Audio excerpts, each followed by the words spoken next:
चोकोबाची बहीण झाला शारंगर, वहिनी उघडा दार हाका मारी. चोकोबाची बहीण झाला शारंगधर, वहिनी उघडा दार हाका मारी, वहिनी उघडा दार हाका मारी. आला ना का रानोबा दादांनी दिलेलं वचन आहे ते फेडण्यासाठी जगाचा बाप सोयराईचं बाळंतपण करण्यासाठी आला. दादांना सोयराईचं कशामुळे आला? सासऱ्याची सेवा केली म्हणून. अरे आईची आणि बापाची सेवा तर करा, पण पांडुरंगा समान असणाऱ्या सासऱ्याची सेवा करा रे. जगाचा बाप घरी आल्याशिवाय राहणार नाही, जगाचा बाप घरी आल्याशिवाय. म्हणून मामी गेल्या, मामा आहे, सुंदर असणारा हा क्षीरसागर परिवार आहे. आता तसं पाहिलं तर अजून अर्धा तास आहे, पण मी एकदा 5 मिनिटात घेतो. आता लोकांना बसायचं मी थोडी अडचण आहे कदाचित. कसं आहे अडचण? हा नाही माझ्या नाही, परत तुम्ही म्हणता महाराजांनी तसं का केलं. एक 5-10 मिनिटात आपलं जय विठ्ठल करू. आणि म्हणून दादांना मामी गेले 1 वर्ष झाले, काबाड कष्ट करत करत आपल्या परिवाराला गोड असे संस्कार. 2 चिरंजीव आहेत, 2 सुनबाई आहेत, नातू नातवंडे असणारा हा क्षीरसागर परिवार दादांनो. म्हणून सकळ तीर्थाची या गोधुरे जी का माता पितरे तया सेवेशी कीर शरीरे लोन किजे लोन किजे. फक्त सेवा करा, फक्त सेवा करा.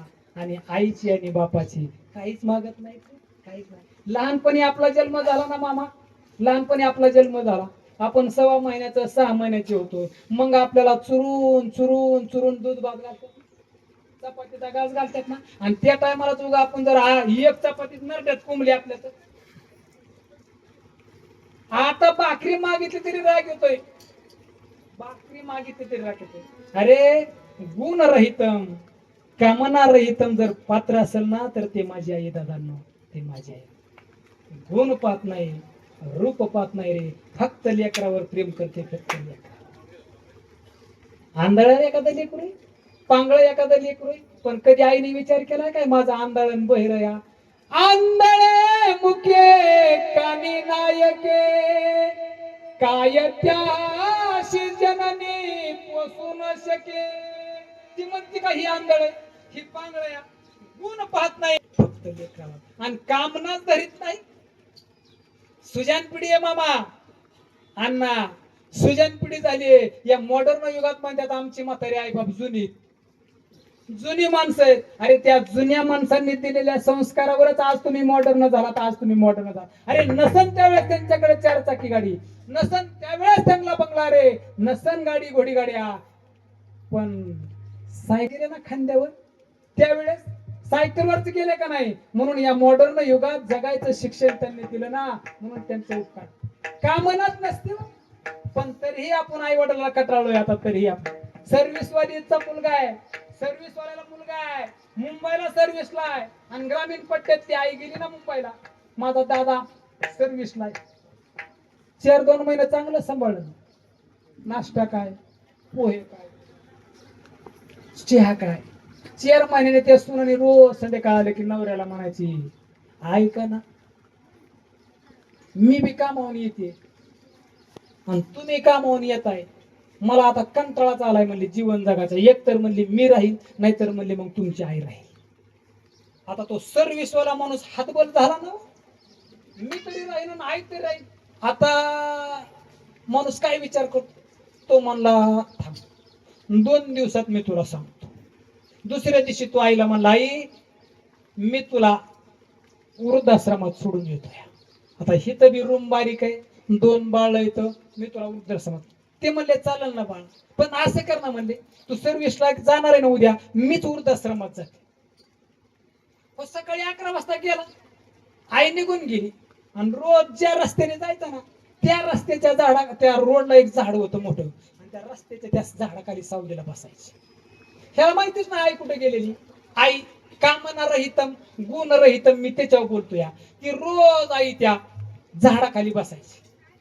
शरीर क्लिष्ट झालेलं, पाणी नाही, चहा नाही, आणि एके दिवशी अचानक एक 4 चाकी गाडी त्यात थांबली आणि साहेब उतरले. म्हणले आई मी तुम्हाला 6 महिना झालं इथं बघत. तुम्ही इथं का बसलात? बसायचं कारणच आहे, मला ही 500 रुपये द्या, हा जेवणाचा डबा आहे आणि तुम्ही जेवण का. ती म्हणली दादा मला 500 रुपये बी नको, मला तुझा जेवणाचा डबाही नको. मग म्हणलं आई तुम्ही इथं बसलाच का? त्या आईनं दिलेलं उत्तर गोड आहे दादांनो, गोड. तेवढं उत्तर घरी घेऊन जावा. त्या आईनं त्या साहेबाला सांगितलं, म्हणजे दादा 6 महिने ह्या झाडाखाली बसायचं, कारण रोज माझा मुलगा याच वाटेने ऑफिसला जातो, रोज माझा मुलगा याच वाटेने ऑफिसला जातो आणि संध्याकाळी येताना याच वाटेने येतो. जातानाही मी त्याचा चेहरा एकदा बघते आणि येतानाही मी त्याचा चेहरा बघते ना, माझी तहानही हरते आणि माझी भूकही हरते. काय प्रेम यायचं? अरे ज्या लेकरानं आपल्याला बाहेर काढलं तरी ती प्रेम आपल्याकडे देते ना, तिला आई म्हणतात दादांनो, तिला आई म्हणतात. म्हणून आई बाबा आहे, जिवंतपणे सेवा करा. आणि गेल्यानंतर वर्ष श्राद्ध आहे, पुण्यस्मरण आहे, मासिक श्राद्ध आहे, हे करा गाड्या दादांनो, हे करा. जसं तो एखादा कुंभार दादा गाडग्याची माळ लावतो, गाडग्याची माळ लावतो आणि ते एखादं गाडगं त्यात घसारत मामा, आणि मग त्याचा पसारा होतो, बरोबर ना? तसा पसारा होतो. मग आईने देह ठेवलाय, मामींनी तुटला आयुष्याचा दोरा, येर वाऊगा पसारा. जगद्गुरु तुकाराम महाराज म्हणतात, जसं गाडग्याची माळ तुटते ना, तसं आपलाही आयुष्याचा दोरा तुटतो, अभंगाचं